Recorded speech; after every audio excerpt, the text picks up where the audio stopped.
Thank you, Mr Acting President. Thank you for allowing me to speak on the Water and Catchment Legislation Amendment Bill 2021. I'll start by outlining about what's good about this bill.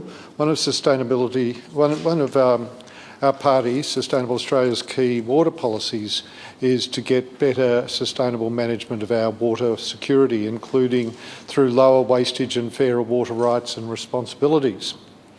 Water security is important. Delivering the certainty of water supply is not only essential for healthy communities and rural industries, but also enhances and sustains our built and natural environments. I'm a keen supporter of developing our water infrastructure, improving our natural water table, and protecting our fragile ecosystems.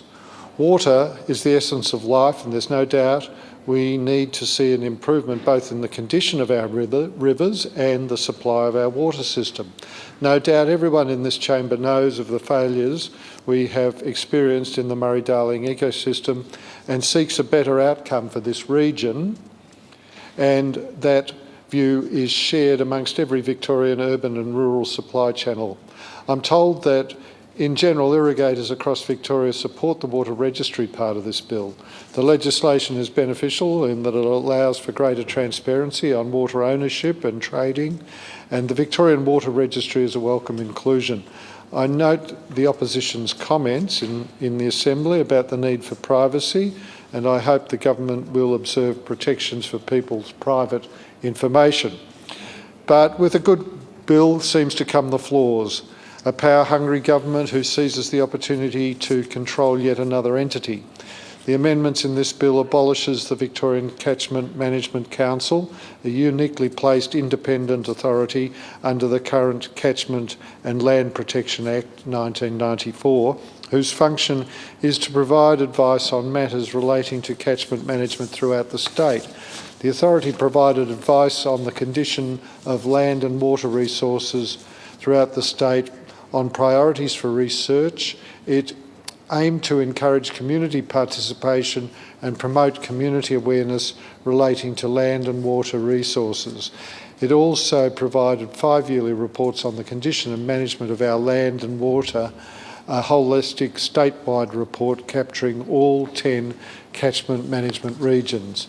The Victorian Catchment Management Council's role in the state has been valuable over 2 decades. Its statewide view on land, water and biodiversity issues and priority related to catchment management have all been crucial in putting forward environmental recommendations and setting sustainable goals.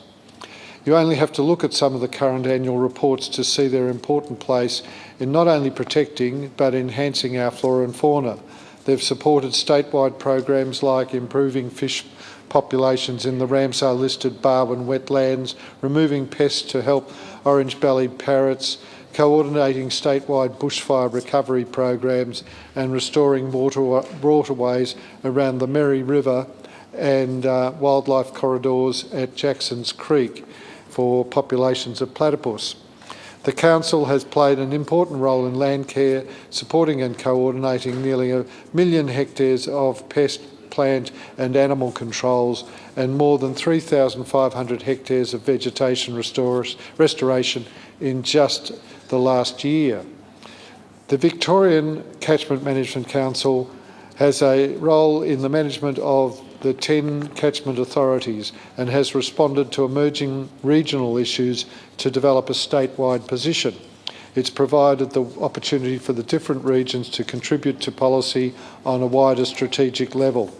And now this 9-member independent body, which ensures long-term land conservation with independent and valuable community participation and support, and I stress independent from government influence, is now to be dissolved and replaced by an advisory committee established by the Minister. So the Minister appoints a hand-selected committee to carry out this huge and sensitive task rather than independent specialists from around Victoria. Why does the government think their own committee would be superior to the current council?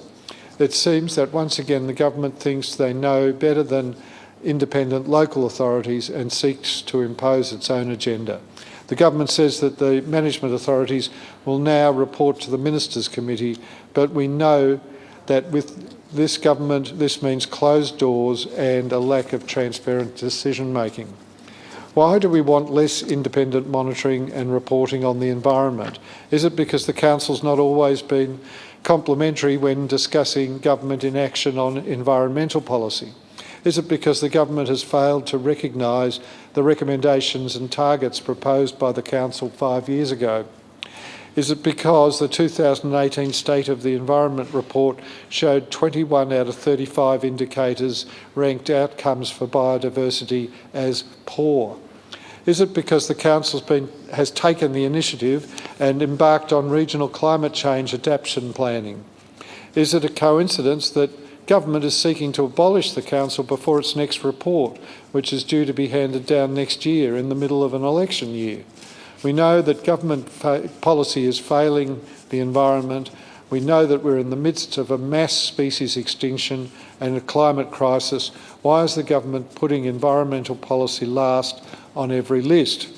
I will support this bill today for its importance for water security and reporting, but I'm totally opposed to the abolition of important regional and diverse environmental outcomes that has been attached to this bill. Thank you.